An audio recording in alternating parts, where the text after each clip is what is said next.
അസ്സലാമു അലൈക്കും വറഹ്മത്തുള്ളാഹി വബറകാതുഹു. അള്ളാഹുവിൻ്റെ പരമാധികാരത്തെയും സ്വർഗ നരകങ്ങളെക്കുറിച്ചും അതുപോലെ തന്നെ മനുഷ്യൻ ചെയ്യുന്ന നന്മ തിന്മകളെക്കുറിച്ചും മനുഷ്യൻ്റെ നിസ്സഹായതയെക്കുറിച്ചുമൊക്കെ വിവരിക്കുന്ന, അതോടൊപ്പം തന്നെ അള്ളാഹുവിൻ്റെ അനുഗ്രഹങ്ങളെക്കുറിച്ചുമൊക്കെ വിവരിക്കുന്ന ഒരു സൂറത്താണ് സൂറത്തുൽ മുൽക്ക്.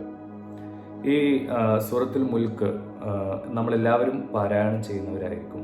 പക്ഷേ അതിൻ്റെ അർത്ഥത്തിനെക്കുറിച്ച് അല്ലെങ്കിൽ അർത്ഥതലങ്ങളെക്കുറിച്ച് നമ്മൾ പലപ്പോഴും ചിന്തിക്കാറില്ല. സൂറത്തുൽ മുൽക്കിൻ്റെ ആദ്യത്തെ എപ്പിസോഡിലേക്ക് ഏവർക്കും സ്വാഗതം. അഊദു ബില്ലാഹി മിനശ് ശൈത്വാനിർ റജീം. ബിസ്മില്ലാഹിർ റഹ്മാനിർ റഹീം.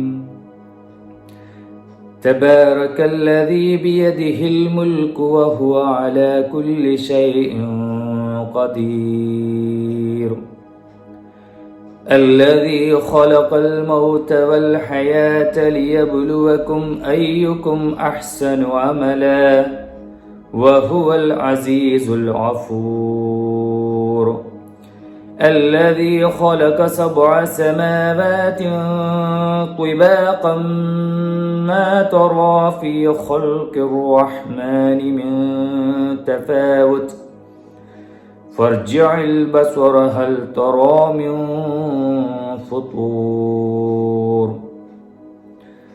പരമാധികാരം കയ്യിലുള്ള അല്ലാഹു സുബ്ഹാനഹു വ തആല എല്ലാറ്റിനും കഴിവുറ്റവനാണ്. നമുക്കറിയാം, നമ്മുടെ ജനനവും മരണവും മാത്രമല്ല, ജീവിതത്തിൽ സംഭവിക്കുന്ന ഓരോ കാര്യങ്ങളും എന്തൊക്കെയാണ് നമ്മുടെ ജീവിതത്തിൽ സംഭവിക്കേണ്ടത് എന്നുള്ളതും ഇതിനോടകം എന്തൊക്കെ സംഭവിച്ചു കഴിഞ്ഞിട്ടുണ്ട് അതെല്ലാം തന്നെ അല്ലാഹു സുബ്ഹാനഹു വ തആലയുടെ നിശ്ചയം അത് ഒന്നുകൊണ്ട് മാത്രമാണ് നടന്നിട്ടുള്ളത്. അല്ലാഹു സുബ്ഹാനഹു വ തആല നിശ്ചയിക്കുന്ന പോലെ മാത്രമേ കാര്യങ്ങൾ നടക്കുകയുള്ളൂ. ഇനി എന്തിനാണ് ജനന മരണങ്ങളെ അല്ലാഹു സുബ്ഹാനഹു വ തആല സൃഷ്ടിച്ചിട്ടുള്ളത്? അല്ലദീ ഖലഖൽ മൗത വൽ ഹയാത്ത്. അല്ലാഹു സുബ്ഹാനഹു വ തആല ജനനത്തെയും മരണത്തെയും സൃഷ്ടിച്ചു, അല്ലെങ്കിൽ ജനനം മരണം എന്ന് പറയുന്ന ഈ ഒരു പ്രക്രിയയെ ഉണ്ടാക്കി. എന്തിനാണ് ഉണ്ടാക്കിയത്? ലിയബ്ലുവക്കും അയ്യുക്കും അഹ്സനു അമല. നിങ്ങളിൽ ആരാണ് നന്മ ചെയ്യുന്നത്, നല്ല കാര്യങ്ങൾ സൽക്കർമ്മങ്ങളിൽ മുന്നേറുന്നത് നിങ്ങളിൽ ആരാണ് എന്ന് മനസ്സിലാക്കാൻ വേണ്ടി, അല്ലെങ്കിൽ അങ്ങനെ പരീക്ഷിക്കാൻ വേണ്ടി. മനസ്സിലാക്കുക എന്ന് വെച്ചാൽ നമ്മളെക്കുറിച്ച് അല്ലാഹു സുബ്ഹാനഹു വ തആലയ്ക്ക് എല്ലാം അറിയാം. എന്നാൽ പോലും അല്ലാഹു സുബ്ഹാനഹു വ തആല നൽകിയിട്ടുള്ള കഴിവുകൾ ഉപയോഗിച്ച് നമ്മൾ എന്ത് ചെയ്യുന്നു, എങ്ങനെ ചെയ്യുന്നു, ഏത് രീതിയിൽ പ്രവർത്തിക്കുന്നു എന്നുള്ളത് വിലയിരുത്താൻ വേണ്ടിയിട്ടാണ് ജനന മരണങ്ങളെ നിശ്ചയിച്ചിട്ടുള്ളത് എന്ന് ഈ സൂറത്തിലെ 2-ാമത്തെ ആയത്തിൽ പറയുന്നു. അടുത്ത ആയത്തിൽ 3-ാമത്തെ ആയത്തിൽ പറയുന്നത് ഖലഖ 7 സമാവാതിൻ തുബാക. തട്ടുകളാക്കിയിട്ട് 7 ആകാശങ്ങളെ അല്ലാഹു സുബ്ഹാനഹു വ തആല നിർമ്മിച്ചു.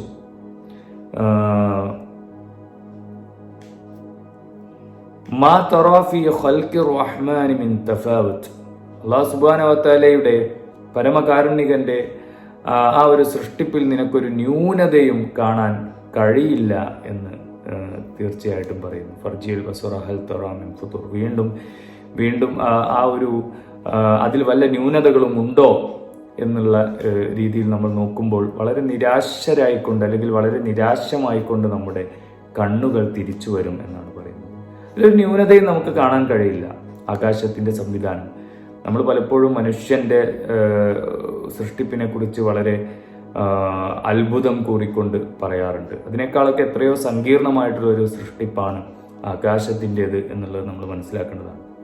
പിന്നെ മനുഷ്യനെ പ്രത്യേകമാക്കുന്നത് അവന്റെ വിവേചന ബുദ്ധിയാണ്. ആകാശത്തിനും ഗോളങ്ങൾക്കും ഒക്കെ അവരുടേതായിട്ടുള്ള രീതിയിലുള്ളൊരു ബുദ്ധി അല്ലാഹു സുബ്ഹാനഹു വ തആല കൊടുത്തിട്ടുണ്ട്. ഗോളങ്ങൾക്ക് ജീവനുണ്ടോ എന്ന് ചോദിച്ചാൽ ജീവനുണ്ട് എന്ന് തന്നെയാണ് ഉത്തരം. അതൊരു വേറൊരു തരത്തിലുള്ള ജീവനാണ് എന്ന് മാത്രം. ആ ജീവനെ നമുക്ക് മനസ്സിലാക്കാൻ കഴിയില്ല. അതിൻ്റെ യുക്തിയും ജ്ഞാനവും ഒക്കെ ഉള്ളത് അല്ലാഹു സുബ്ഹാനഹു വ തആലയുടെ അടുത്താണ്. എന്തൊക്കെയാണെങ്കിലും വളരെ സങ്കീർണമായിട്ടുള്ളൊരു സൃഷ്ടിയാണ് ആകാശവുമായി ബന്ധപ്പെട്ടിട്ടുള്ള ആ വാനലോകത്തുള്ള വിസ്മയങ്ങൾ എന്നുള്ളത്. അതെല്ലാം വളരെ കൃത്യമായിട്ട് സൃഷ്ടിച്ചിട്ടുള്ള, പരിപാലിച്ചു കൊണ്ടിരിക്കുന്ന, അവസാന നാളിൽ അതെല്ലാം ഇല്ലാതാക്കാൻ തക്കവണ്ണം ശേഷിയുള്ള അല്ലാഹു സുബ്ഹാനഹു വ തആലയാണ് ഇവിടെ നമുക്ക് അറിയാൻ കഴിയുന്നത്. സൂറത്തുൽ മുൽക്കിലെ കൂടുതൽ വിശേഷങ്ങളുമായി അടുത്ത എപ്പിസോഡിൽ കാണാം. അസ്സലാമു അലൈക്കും വറഹ്മത്തുള്ളാഹി വബറകാതുഹു. നാഥൻ നമ്മെ അനുഗ്രഹിക്കുമാറാവട്ടെ. ആമീൻ.